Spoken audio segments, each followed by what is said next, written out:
Hello and welcome to Ocean Love. I'm your host, Cassia Elizabeth Jayani, and Ocean Love is where we share our love for our collective ocean and platform ocean champions taking action around the world who inspire us to do what we can in our own spaces. And today's conversation is with an incredible woman, Julia Kumari Drapkin, the founder of a platform called ISeeChange. And I really was so inspired by this conversation with her. She took the time to have this conversation with us in the midst of actually dealing with a climate disaster, evacuating her parents from an impending hurricane. And her platform is all about climate reporting, how each of us in our spaces can share our local needs, what we're seeing, to validate those experiences and what we are witnessing, and to actually funnel that into avenues and channels that can take action, directly communicate with the city, impact infrastructure, city adaptation plans. So I really left this conversation feeling so empowered by what I can do, that my witnessing and experiences have value, and that I can serve and act as a neighbor to those around me as we can build these resilient communities around the world. So I found this really inspiring, and I hope that you will too. Well, to kick ourselves off here, first of all, Julia, I'd love for you to take some time to introduce who you are and anything you want to share about your ocean love in the theme of this series. Sure. So I'm Julia Kumari Drapkin. I'm the CEO and founder of ISeeChange. So ISeeChange is an engagement and data platform to help cities combat climate change. And I am certainly a big fan of ocean love in the sense that I certainly appreciate and love the ocean. I grew up on a barrier island on the coast of Florida. And I woke up every day and smelled the ocean. It's a smell I miss. It's a sight I miss. And, oceans are critical when it comes to the climate crisis in terms of, being impacted by the climate crisis, but also in terms of solving for the climate crisis. So it's a great pleasure to be with you. Yeah, thank you for being here. And actually, on that note, my next question is if there's any moment you want to share from earlier in your life, from childhood, that you first witnessed or experienced climate change that may have set you on this path. Sure. Well, I grew up sailing in the Gulf Coast. And so early on, I was trained to pay attention to signals, whether it's winds or currents or what fishes were, hanging out, red tides. Those were all part of normal daily kind of life growing up on the coast.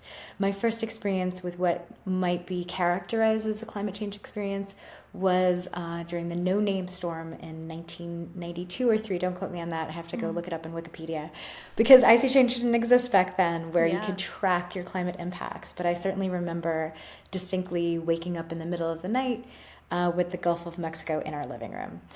It was a No Name storm, so there was no warning. We just had a lot of water, and we were rescued by the National Guard. That was just part of being in coastal Florida. Storms happen. The nature, frequency, and intensity, of course, of those storms is increasing at a steady beat. And I didn't really focus on climate change specifically until much later in life, when I was a journalist covering the Asian tsunami and then Hurricane Katrina, in which a lot of the same problems are manifest in those extreme events, but they're also happening on the regular every day, which is that, our climate impacts are happening at an incredible rate. And our top-down, well-intentioned solutions from whether it's our local government, our states, our countries are not keeping pace with local needs. And that's largely because of a structural disconnect. I, on the ground, I'm going to see something faster and know what I need much faster than the response is able to keep pace with. So part of ISeeChange's genesis was when I was a journalist, seeing this disconnect of, again, these top-down ideas being very well-intentioned, but missing local needs.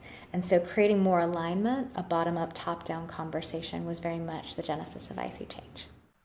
Yeah, thank you so much for sharing that, and also sharing why ISeeChange is really your gift to offer with that background and experience, and focusing on the reporting aspect, also the gaps that exist. Well, with that, could you just share a bit more about the platform and how it functions? And I know we've been alluding to it, but yeah, anything that you'd want to share about how it works and maybe anything you're excited about that's happening right now. Absolutely. Well, again, it's not my gift as much as it is collective wisdom. We've just created a mechanism for collective wisdom and specifically technical data to be collected and then used by cities and engineers and utilities.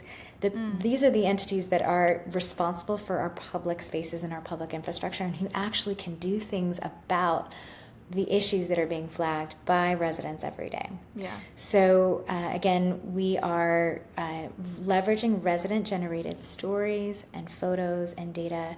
You can think of ISeeChange like a super-powered Instagram for climate. Except instead of monetizing your time on our on platform to sell you ads, we are syncing your stories and your photos and your data to up to 50 and even more data points around your location, aggregating it with other people who are reporting near you, and packaging the data for cities and utilities and counties and engineering firms to use.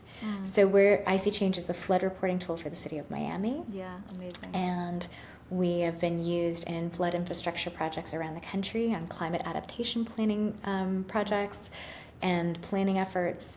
We are to date have generated over $25 million in stormwater infrastructure investments in low-income neighborhoods, largely because the modeling is misrepresenting risk. It's not the model's fault.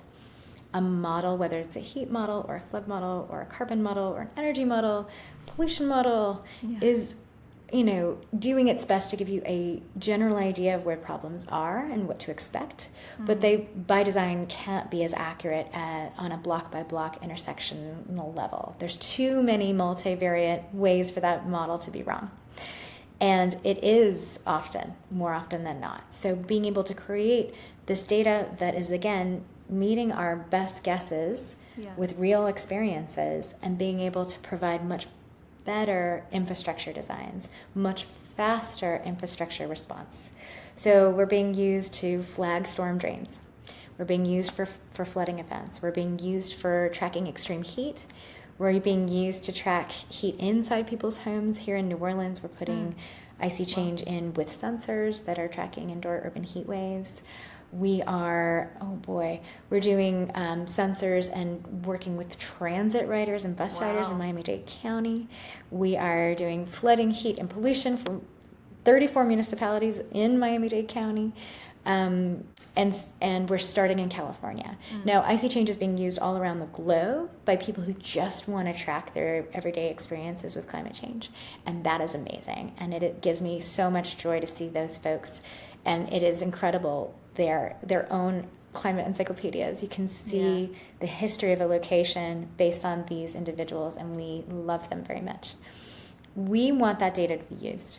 So the way we do that is we actually sell the software to cities and local governments to deploy at scale for their community. And when you get that aggregated data all together, that's when we start to see millions of dollars of infrastructure change. We see plans change. We see investments being made. We're being used in emergency response. And we're able to provide a new channel for cities to talk to their residents. So right now, we only have two major ways that we talk to our cities, and they're terrible. One is 311, which is you call that number for service request, and that's in the United States. The other is 911, which you call for emergency rescue. And everything in the middle is uncovered. Like that includes things about, for the ocean lovers, so to speak, things that are washing up on the beaches. That you've never seen before, that might be indicative of a marine heat wave or a local pollution event.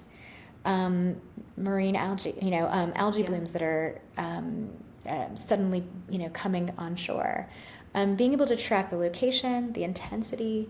ISeeChange is tracking location based on latitude and longitude, not addresses. So if you're a boater and you're out there, or a paddleboarder or a surfer, you can use ISeeChange. Oh, great. And we are open-armed collaborators. So we'd love to see different communities using ISeeChange, and being able to collect their data in a singular place, sync it to other forms of data, and then package that in ways that can help communities make their case. It floods more here than you think it does. Here's the evidence. Right. We need rain gardens over here because these vacant lots are causing blight and rodents and crime. And that rain garden will then prevent pollutants from going into the local waterways and therefore the ocean. We want, better protection, and we're seeing much more erosion on this side of this beach. And again, that microdata can be deployed at scale, collected at scale. It can be real time, and we are most useful in areas that have multiple jurisdiction. So, example, watersheds. A watershed is governed by multiple authorities. They're not sharing the same data. Their planning is really challenged by this fact that they have multiple jurisdictions managing the same area. So they all need to be aligned on what the focus is.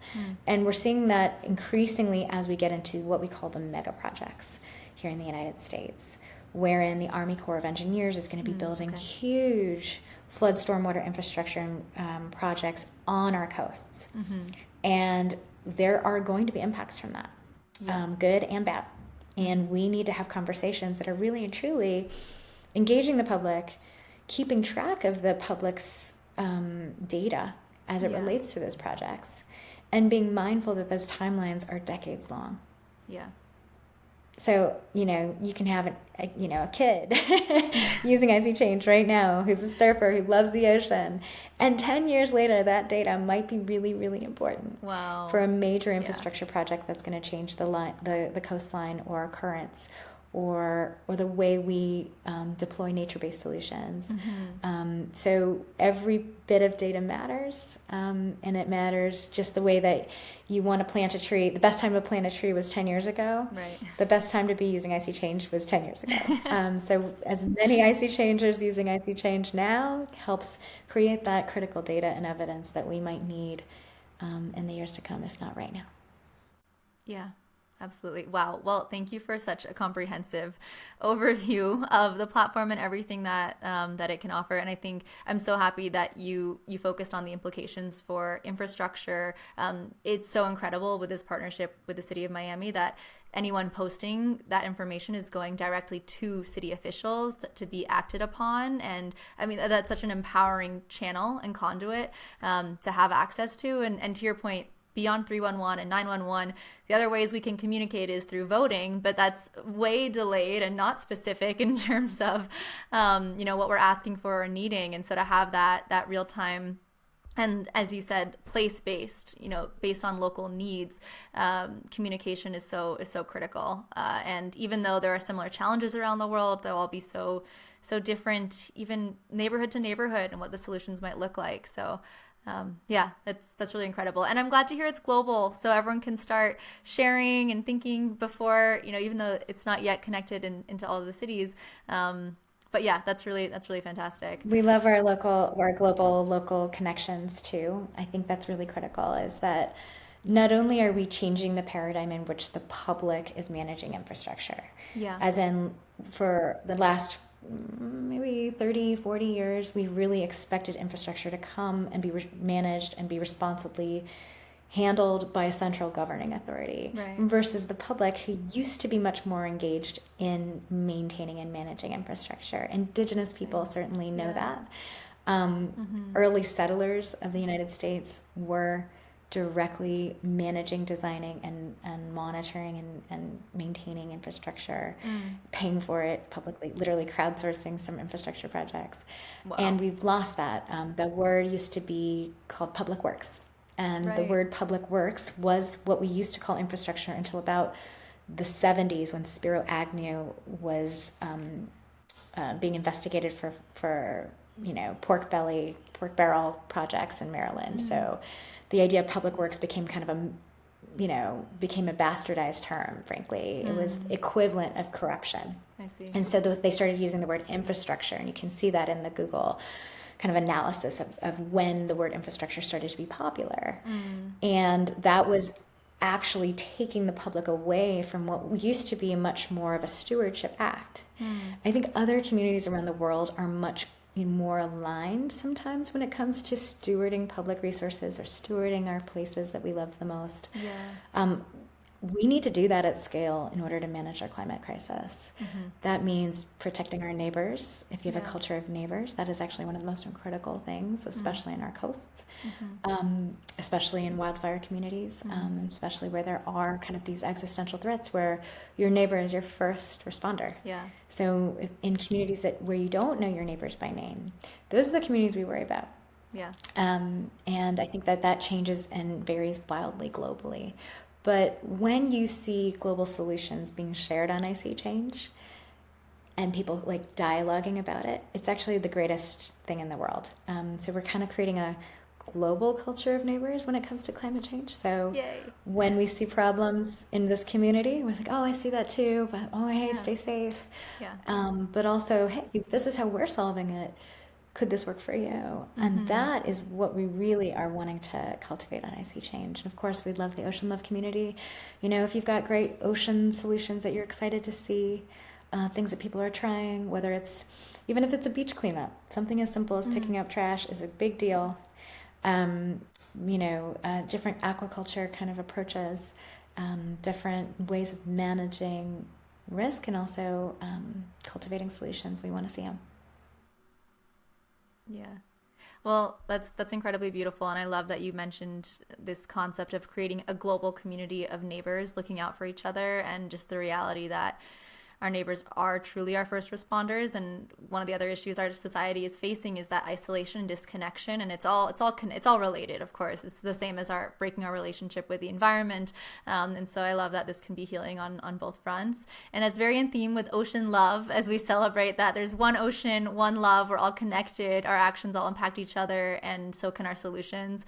So thank you so much for that, Julia. And is there anything else you want to share, maybe about things that are coming up for ISeeChange, or any new developments? We just launched, we're launching in Miami-Dade County again, 34 municipalities. Really excited about that. We're launching new AI capacity on ISeeChange, so we'll be able to help our cities and our counties and our utilities be able to scan photos and prioritize response. We've launched pollution as a new tag on ISeeChange. So people were using ISeeChange to track pollution. We were like, okay, we need to do this, but we have a very specific plan on doing it. So pollution, of course, is very complicated. It could be in the water, it can be on land, it can be in the air. So it is something that we are really excited about. What else is happening on ISeeChange? Our heat studies are wrapping up. Heat persists for sure, but we're really excited to look and see how indoor urban heat is impacting residents in New Orleans. And then we are launching in California. So we have the California climate stewards are using ISeeChange as their go-to platform, and they're going to be using ISeeChange to track wildfire risk and wildfire mitigation strategies. That's the top of mind. Of course, there's a billion things that I've probably forgotten because ISeeChange is growing, and we're really meeting the needs, frankly, as best we can. There's a lot to do. As we wrap, if there's anything you want to share about your thoughts and feelings of the future, both from an optimism and hope perspective, but also just a real perspective, concerns, and anything you want to share about your personal outlook to the future too. No, it's just an open invitation to ocean lovers, surfers, paddleboarders, boaters, fishers, divers. Y'all have a frontline seat to watching our environment, and your data is so critically missing in this conversation, whether it's around how to protect our coast, how to protect our reefs, how might we do better at preventing trash from landing in our our waterways. You know which one of the water outputs, outfall canals or comes into the ocean, comes into the canals, comes into the bay, where you live. And we'd love to see that. That's really critical stuff that we're gathering for communities in South Florida, California. It matters for your community, and we'd happily host your data and be there to keep it for you, and for you to just take your profile and just share it to that local leader at that local meeting. If you've never been to a local meeting and you care about this stuff, there are meetings happening, I promise you, everywhere on some level, to do something about our climate risk and our climate solutions. And so that is one of the best ways to be involved. It's not just about voting on November 4th. Democracy doesn't end and begin on that day. It's an important day, don't get me wrong. But just in the way that we're kind of bringing the public back to public infrastructure, public decision making is happening all the time. We are a great asset for you in those conversations, because when you go to that meeting and you're like, hey, the pollution is happening on the north side of the bay and we need to focus our efforts over there, no one's going to believe you unless you have evidence. And when you march in with evidence, a hyperlink to ISeeChange, a data download, if you're better yet, your city is subscribed to ISeeChange and they can see it in real time. Amazing. That's the evidence. And there's no one going to argue with you about that. They may actually just provide context. And that's when learning really happens. Our leaders are really strained when it comes to resources, what they can and cannot do. And frankly, most people in the world, let alone the United States, have never actually had a proper formal climate change education.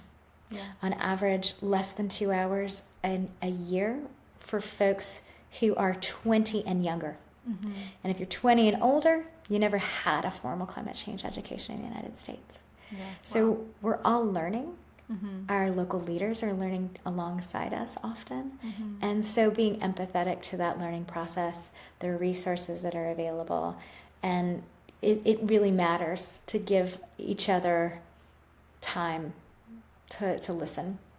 Yeah. So we do see that as a really critical part of this process, which is painful sometimes to get things done. But it's so important for y'all to get involved, and we're happy to be a conduit for that.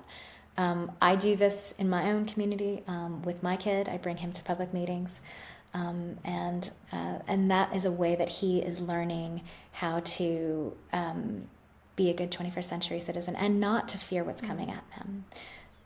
Kids need to know that they can do something, and if they do, then they're not going to be afraid of climate change. Thank you so much, Julia, and thank you for everything you've shared. Absolutely. Thank you so much. Thank you, ocean lovers, for tuning in. And a huge shout out to our supporters and sponsors. Deep gratitude to CRDC, the Center for Regenerative Design and Collaboration, and their innovative approach to taking truly intersectional action, addressing both social and environmental challenges. They are tackling plastic and waste issues while also offering solutions for affordable housing and re-envisioning the built environment. The work that they're doing is truly based within a local context and taking place-based action. Check them out at crdc.global. Another gratitude to Anthropogenic, an amazing platform that's offering real-time monitoring and verification of climate financing. Did you know that some climate financing is actually going to support projects that create more carbon emissions? Anthropogenic is cutting through that to make sure that it's honest and effective and trustworthy, and you can learn more at anthropogenic.com. And finally, gratitude to our NGO sponsor, Yes. They support outstanding leaders around the world through powerful networking, skills sharing, and community building events. You can find out more at yesworld.org.